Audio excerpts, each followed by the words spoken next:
Hello friends भाई माने आज बसर शेष दिन मु आज जाऊँगी कोटिलिंगेश्वर आसतु मो सहित आज आपण मैंने केमिति से जगार पहुँची पार आज मोर प्रथम ब्लॉग आपण मानक देखेबी प्रथमे केमिति जीवे से जगह पहुँची पारे आसतु मो सहित प्रथमे मु आसीगली बस रे मुझे कालमिंग टू चालाहाट जीवी आर प्राइज मात्र 18 लगे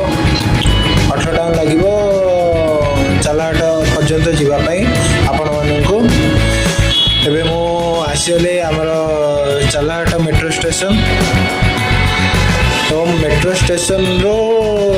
तुमको टिकट प्राइस लगे पूरा मजिस्ट्रेट जावाई 60 टका लगे मात्र एवं मु देखु मुझे आसी लिफ्ट रे जाऊँ मेट्रो आसो मेट्रो रे जा केएसआर बेंगलोर सिटी जंक्शन से बहुत सारा ट्रेन मिल आपण मानक बांगारपेट जा पड़ो कोटिलिंगेश्वर जा पूर्व आपण मैंने प्रथमे बांगारपेट जंक्शन जा पड़ो बांगारपेट रू सेठू पुणी अन्य एक बस धरिकी प्राय 3 घंटा लगे से मंदिर रे पहुँचा आसतु एवं मु मेट्रो स्टेशन रे मेट्रो रे बसी जाइए एवं मेट्रो रो मोर यात्रा चलो KSR Bangalore city junction Sethu आपण मैंने पूरा कम पैसा जावाई जदि चाहते ऑर्डिनरी टिकट नहीं जातु ऑर्डिनरी टिकट मात्र 20 टंका लगे लोकल ट्रेन और जदि सुपरफास्ट नेबे ताले आपण मानक पड़ो 60 टका पड़ो ऑर्डिनरी टिकट ही नहीं जातु से डेली ट्रेन जीवासी हूँ लोकल ट्रेन एबे तो मु जाऊँ प्लाटफॉर्म को प्लाटफॉर्म लगे से मोबाइल रे where is my train app रे देखिए को ट्रेन को आप केत नंबर प्लाटफॉर्म रे आपनर ट्रेन लागिवो सेथि मु एबे मोर प्लाटफॉर्म जाउची एबे मु तो पहुंच जाइए केएसआर बेंगलोर सिटी जंक्शन को एबे पड़े आसला हमर ट्रेन ए ट्रेन रे मु एबे एठू मंदिर पर्यंत नो बांगारपेट जंक्शन पर्यंत जीवी ट्रेन आसीगला किंतु भाई लोकल ट्रेन रे गले एति असुविधा जे कौन ना टिके अधिक लेट हुए प्रति स्टेशन रे से रखी निए आ सुपरफास्ट गले आपण मैंने आउटे जल्दी पहुँची जाए पूरा बहुत नहीं प्राय 1 घंटा लगे जीवाई जदि लेट करे ताहले 30 मिनिट अधिक लगी पारे जदि लोकल ट्रेन रे आपण माने जीवे बहुत लेट होची सकाल आसीगली किंतु एबे घंटे 20 ना घंटे 30 है घंटे 35 सुधा लगेदेव मत आशा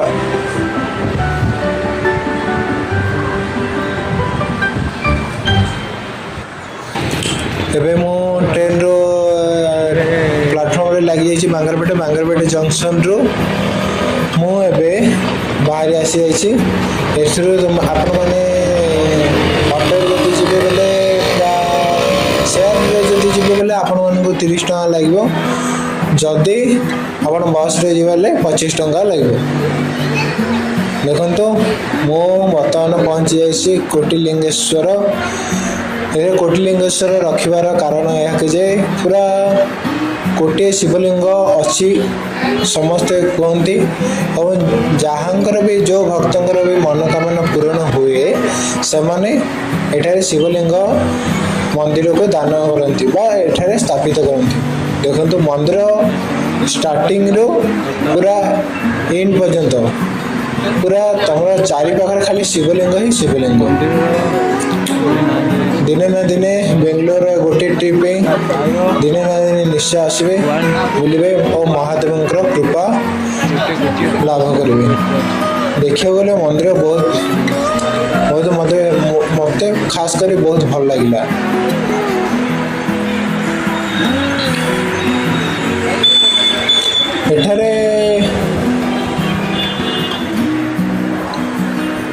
ଏଠାରେ ଆମର ମନ୍ଦିର ପୁରା ସାମ୍ନାର ଗେଟ୍ରୁ ଆରମ୍ଭ କରିକିରି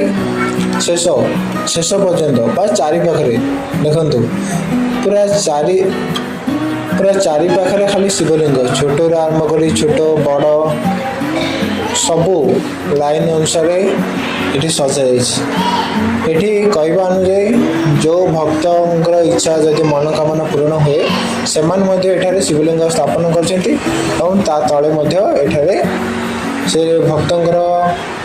ଯିଏ ଦେଇଛନ୍ତି ସେମାନଙ୍କର ବି ନାଁ ଲେଖା ହୋଇଥାଏ। ଏ ମହାଦେବଙ୍କର ଶିବଲିଙ୍ଗ ଏଇଟା ଟିକେ ଛୋଟ ଆକାର, ଆମର ପୁରା ଏସିଆରେ ସବୁଠାରୁ ବଡ଼ ଶିବଲିଙ୍ଗ। ପରେ ଆର ଅନ୍ୟପଟ ସାଇଡ଼୍ରେ ଅଛି, ଆପଣଙ୍କୁ ଦେଖେଇବି। ଏବେ ଦେଖିଦିଅନ୍ତୁ ଏ ସାଇଡ଼୍ରେ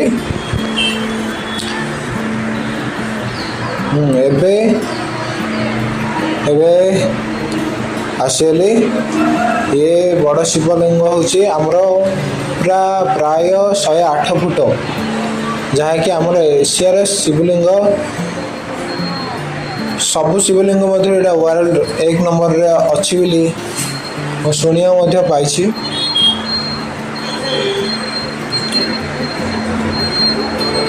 ବହୁତ ଖୁସି ଲାଗିବ। ଗୋଟେ ଦିନ ନିଶ୍ଚୟ ପ୍ଲାନିଂ କରନ୍ତୁ, ଗୋଟେ ଦିନ ମାତ୍ର ବେଙ୍ଗଲୋରରୁ ଆଉ ମାଜିଷ୍ଟ୍ରିକ୍ ଆସିବା ପାଇଁ ପୁରା 70 କିଲୋମିଟର ଲାଗିବ ଆପଣମାନଙ୍କୁ।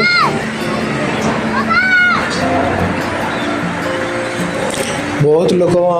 ମଧ୍ୟ ଏଠାକୁ ଆସୁଛନ୍ତି ଦର୍ଶନ କରିବା ପାଇଁ। ଦେଖନ୍ତୁ ପୁରା ମନ୍ଦିର